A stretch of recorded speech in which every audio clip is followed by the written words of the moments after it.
4장 33절로 41절까지의 말씀을 저와 교독하시고 마지막 절은 같이 읽도록 하겠습니다.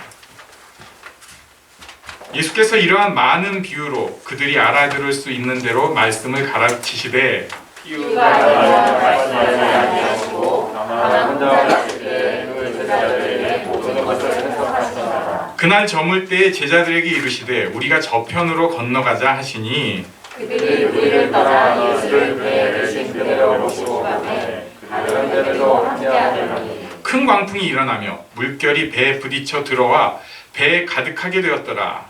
예수께서는 고물에서 배를 메고 주무시더니 제자들이 깨우며 이르되 선생님이여 우리가 죽게 되는 것을 들고 주지 아니하였나이까. 예수께서 깨어 바람을 꾸짖으시며 바다더러 이르시되 잠잠하라 고요하라 하시니 바람이 그치고 아주 잔잔하여지더라. 이에 제자들에게 이르시되 어찌하여 이렇게 무서워하느냐 너희가 어찌 믿음이 없느냐 하시니 함께 있습니다. 그들이 심히 두려워하여 서로 말하되 그가 누구이기에 바람과 바다도 순종하는가 하였더라. 아멘. 우리가 지금 마가복음 4장 말씀을 보고 있습니다. 마가복음 4장은 예수님께서 바닷가에 배를 띄우고 가르치신 내용이에요. 그 내용이 굉장히 중요한 말씀이 많았습니다. 쉬운 비유로 말씀을 하셨지만 이 쉬운 비유를 통해서 예수님께서는 하나님 나라에 대해서 귀한 보물을 다 건드려 주셨어요. 하나님 나라는 내 마음대로 내 의지대로 되는 나라가 아닙니다. 내가 열심히 한다고 되는 나라가 아니에요. 하나님 나라는 기본적으로 하나님께서 키우시는, 우리 입장에서 보면은 어떻게 이런 일이? 이런 나라입니다. 그런 반면에 또 우리는 말씀을 듣고 삼가는 것이 우리에게 복이 됩니다. 그러니까 우리 힘으로 막 하나님 나라를 만들어가는 것은 아니지만 말씀을 삼가 듣고 내 삶을 삼가기 시작할 때 우리가 고통이나 환난이나 또는 유혹이나 또는 염려에서 벗어나서 하나님 나라의 열매를 내 삶 가운데도 맺을 수 있는 그런 나라입니다. 찬찬히 볼수록 귀한 말씀이죠. 제자들은 이 말씀을 예수님께 직접 들었어요. 비유로 듣고 설명을 또 듣고 제자들은 하나님 나라에 대한 생각 그리고 그 깨달음으로 좀 배불렀을 것 같습니다. 33절에 보면은 많은 비유로 알아들을 수 있게 가르치셨다고 말씀하십니다. 제자들이 어느 정도 알아들었다는 거죠. 그냥 모르고 너네 아직 십자가 사건도 전이고 성령 받기도 전이니까 다 못 알아들었다 이게 아니고 어느 정도 알아들었다는 거예요. 34절에 보니까 이 모든 것을 또 따로 해석까지 해주셨습니다. 제자 훈련하거나 성경 공부를 할 때 어떤 상황에 여기 이제 옛날에 청년부 때 또 좀 더 오래전 옛날에 중고등부 때 또는 옛날에 무슨 성경 공부할 때 하나님께서 특별히 마음에 감동을 주셔서 깨달음을 주실 때가 있습니다. 분명히 말씀은 똑같은 말씀인데도 강한 깨달음이 나한테 올 때가 있어요. 그럴 때는 대부분 지적인 도전뿐만 아니라 감정적으로도 굉장히 풍부한 그런 느낌을 받을 수가 있습니다. 예수님께 직접 많이 알아들을 수 있게 배운 제자들은 이날 굉장히 큰 감동을 받았을 것입니다. 요게 배경이 돼요. 요게. 자, 우리도 제자들이 그때 받았던 감동하고는 다르지만 이미 하나님의 말씀을 마음에 가지고 있는 사람들이에요. 예수 그리스도를 통해서 하나님 나라에 간다는 이 귀한 비밀을 제자들은 아직도 명확하게 모르지만 우리는 말씀을 통해서 이미 배웠어요. 내가 죄가 많고 내가 허물이 많고 부끄러움이 많아도 그것 때문이 아니라 내 공로 때문이 아니라 예수 그리스도께서 하신 일을 바라보고 인정하고 믿기만 하면 우리는 그냥 하나님의 자녀가 됩니다. 그렇죠? 하나님의 자녀가 돼요. 우리 옆에 계신 분에게 혼자 계시면 스스로 하나님의 자녀이십니다. 하나님의 자녀입니다. 이야, 이게 진짜 귀한 비밀이에요. 예수님 때문에. 뭐 해서 되는 게 아니라고요. 자꾸 착각을 하는데 뭐 해서 되는 게 아니에요. 하나님의 자녀예요. 그런데 그 다음에도 큰 비밀이 있어요. 우리는 그냥 어떻게 보면은 저절로 하나님의 자녀가 됐는데 이 하나님의 자녀가 된 사람이 말씀을 듣고 삼가면은 이 땅에서도 귀한 축복의 열매를 맺을 수가 있어요. 30배, 60배, 100배의 결실을 맺을 수 있다는 거예요. 사탄이 요것만큼은 못하게 하고 싶어 할 것 같아요. 야, 니같이 생긴 게 무슨 30배, 60배, 100배의 열매야. 그냥 살다가 그냥 가. 천국이나 가고 조용히 살아. 이 정도가 사탄이 우리 마음에 팍 집어넣은 생각입니다. 이거 집어쳐야 돼요. 우리가 그냥 말씀을 듣고 삶을 삼가기만 하면 이게 막 대단하게 무슨 이게 아니라 말씀 따라 이렇게 흘러가는 거예요. 말씀 따라 순종하려고 하는 거예요. 말씀 따라서 자빠졌다가 또 다시 순종하려고 해요. 그럴 때 우리는 이해할 수 없지만 심지어 나를 낳은 부모님도 이해가 안 돼.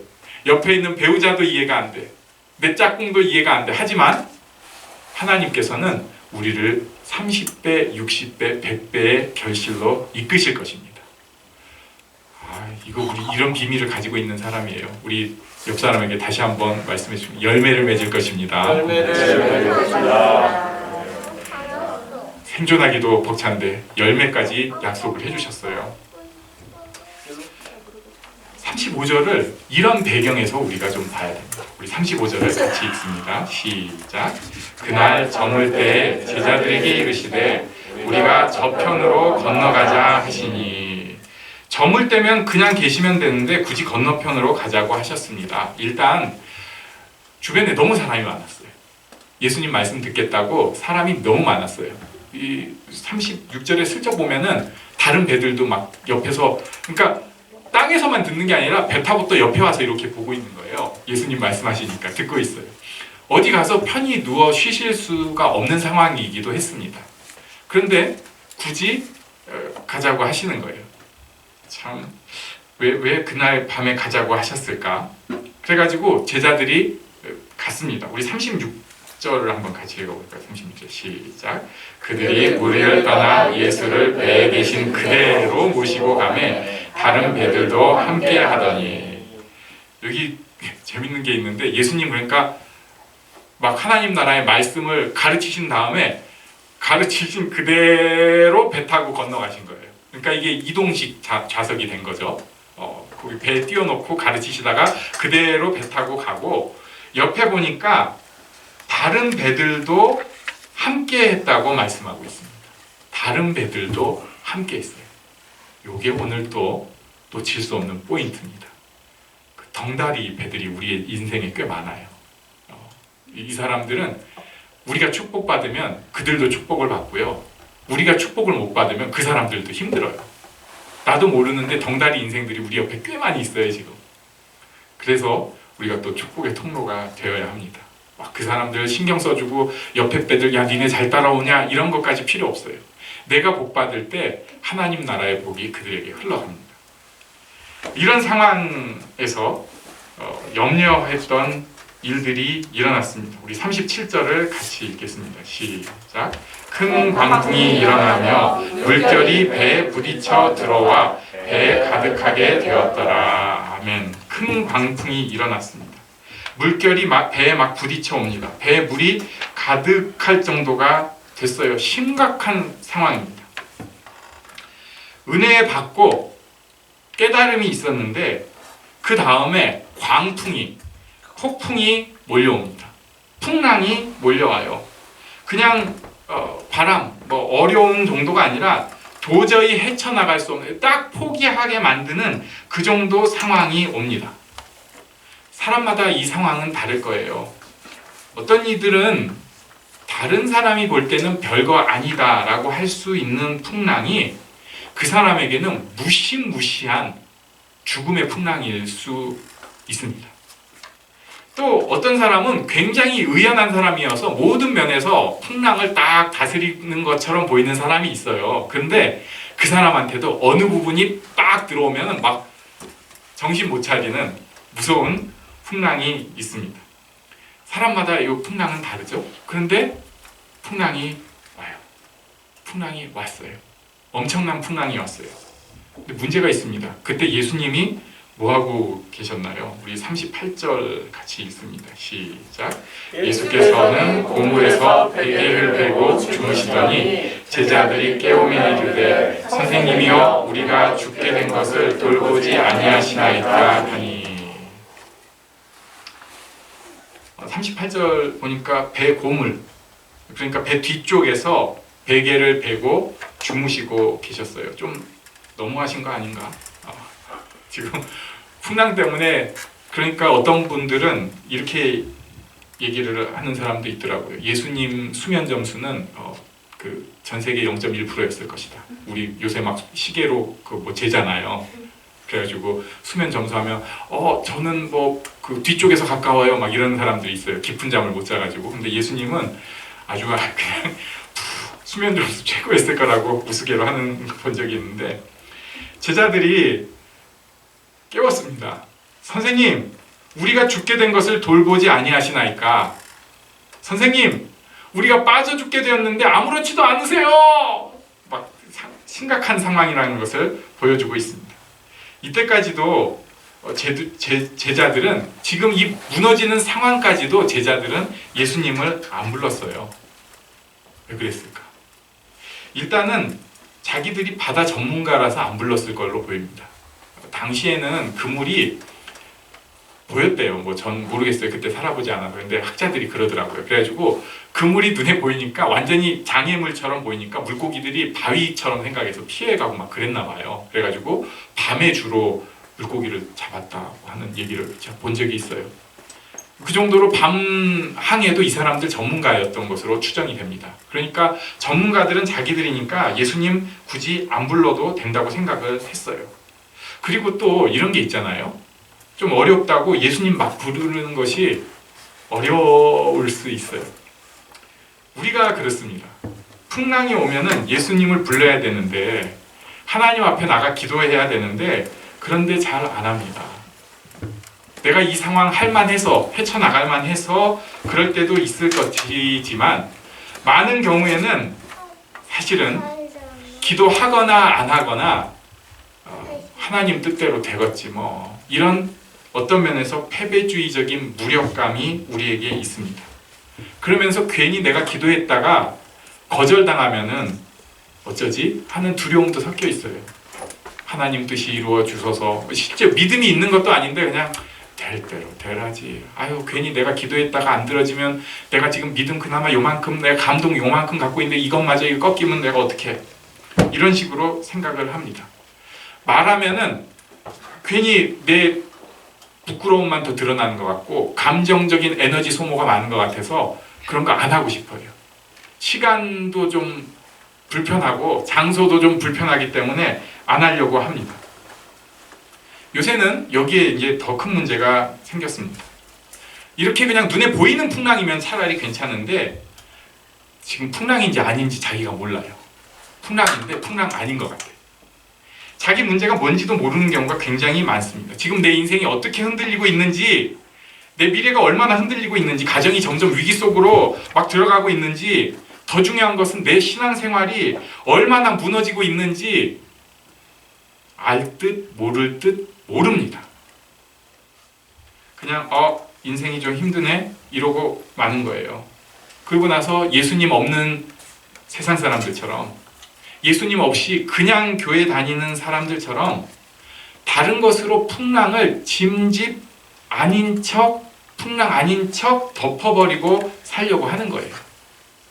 뭐 돈 버는 재미, 물건 사고 음식 먹고 보고 쓰고 자랑하고 즐기고, 이런 걸로 슬쩍 포장하고 슬쩍 그런 커뮤니티 속에서 자기를 덮어버리고 풍랑인지 아닌지 모르고 싶은 거예요. 풍랑인데. 그러니까 뭘 기도하겠어요. 문제가 있습니다. 이렇게 계속해서 기도가 막히는 생활을 하기 시작하면 인생이 부부에게 있어서 제일 중요한 게 대화입니다. 대화예요.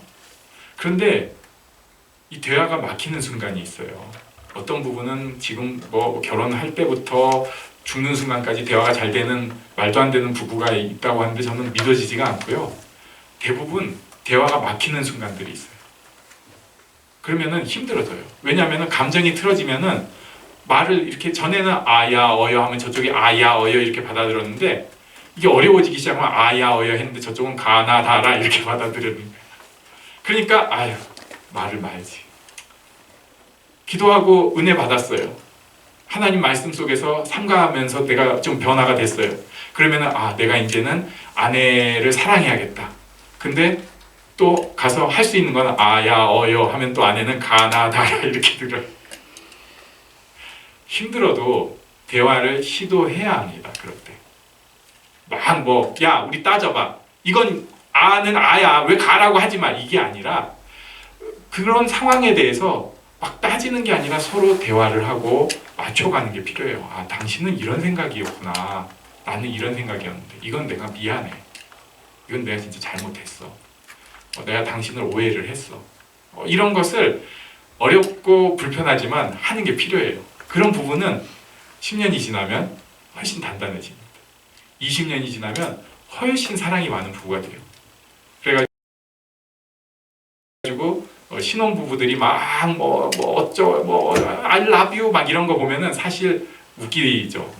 아이고 우리도 그랬지만 지금이 그때보다 훨씬 더 강해.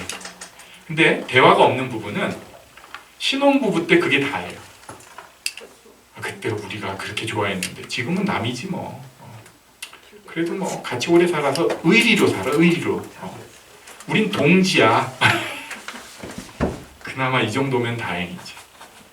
내가 저 왼수랑 정말 예수님이 왜 왼수를 사랑하라는 그런 그 성경이 그런 거 왜 있어 그런 거 진짜 난 그거 아니었으면 내가 진작에 끝냈다 막 이래가면서. 부부 사이도 그런데요. 기도도 그렇습니다.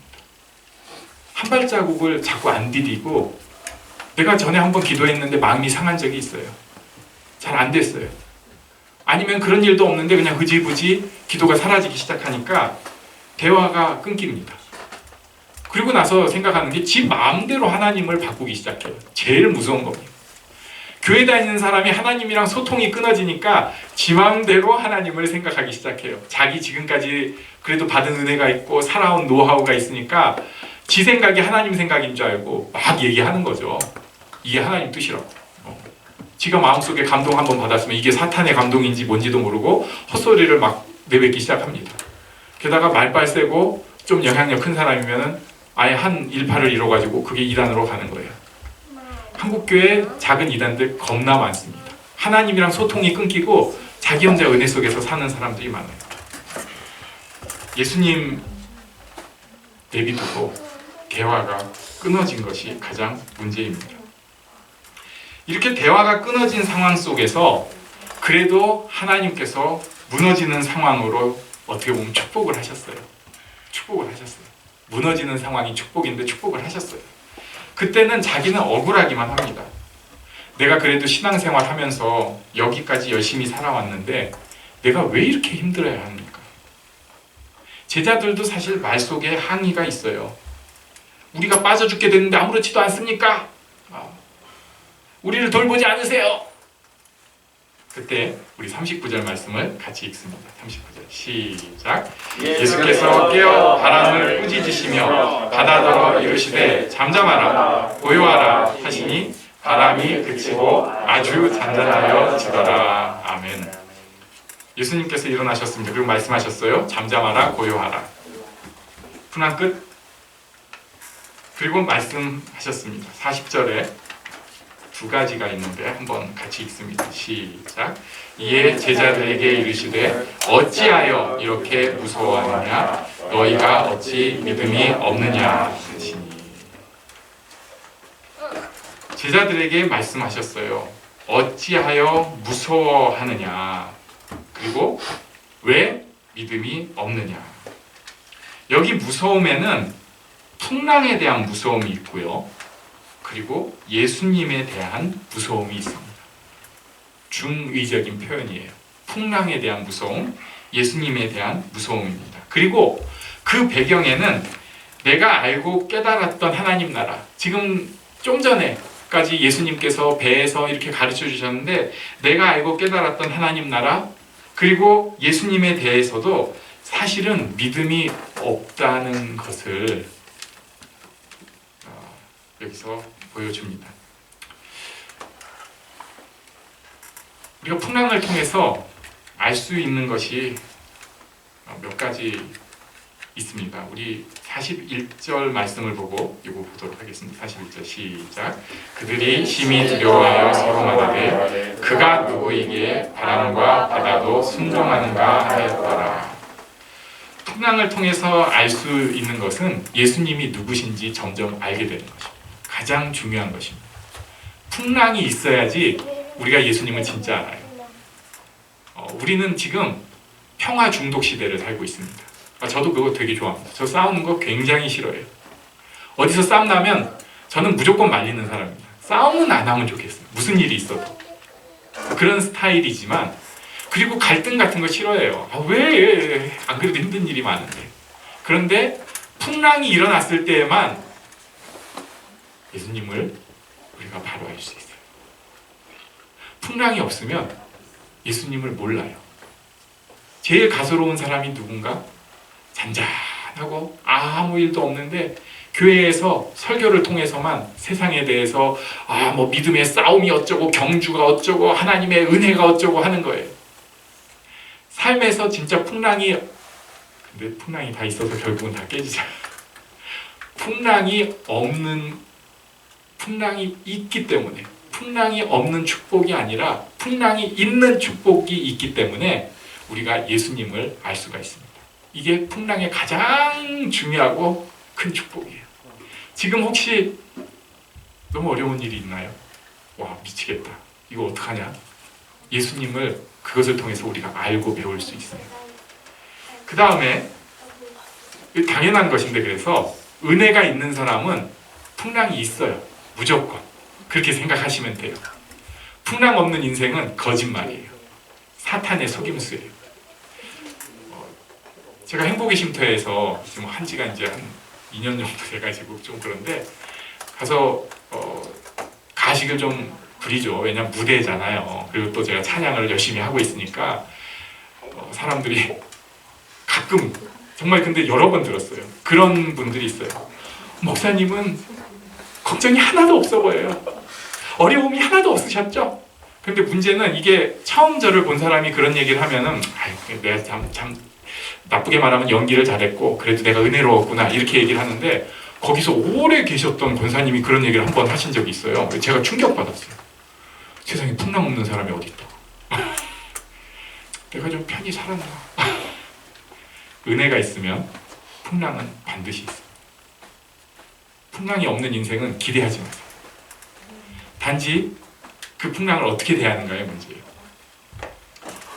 그리고 이 풍랑이 있는 이유는 하나님의 계획이 있기 때문입니다. 그 뒤에는 하나님의 계획이 있어요. 가끔은 믿음이 없을 때가 있습니다. 괜히 생긴 고통이다. 세상이 말세여가지고 우리 가정이 이렇게 고통을 당한다. 내가 이렇게 고통을 당한다. 이런 생각은 제발 좀 하지 마세요. 안 믿는, 믿음이 없는 생각이에요. 우리가 이해를 못해서 그렇지 하나님의 계획이 없는 풍랑은 없습니다. 그렇게 그냥 인정을 하세요. 마지막으로 생각할 것, 우리는 예수님이랑 한 배를 타고 있다는 것입니다. 예수님 한 배 타고 있는 존재예요. 이미 이걸 바꿀 수 없는 축복입니다. 풍랑을 통해 예수님을 알게 하셨습니다. 풍랑은 반드시 있습니다. 풍랑에 하나님의 계획이 있고 그리고 풍랑이 있을 때 우리가 예수님과 한 배라는 것을 더 느낄 수 있어요. 이 축복을 우리 모두가 누리기를 바랍니다.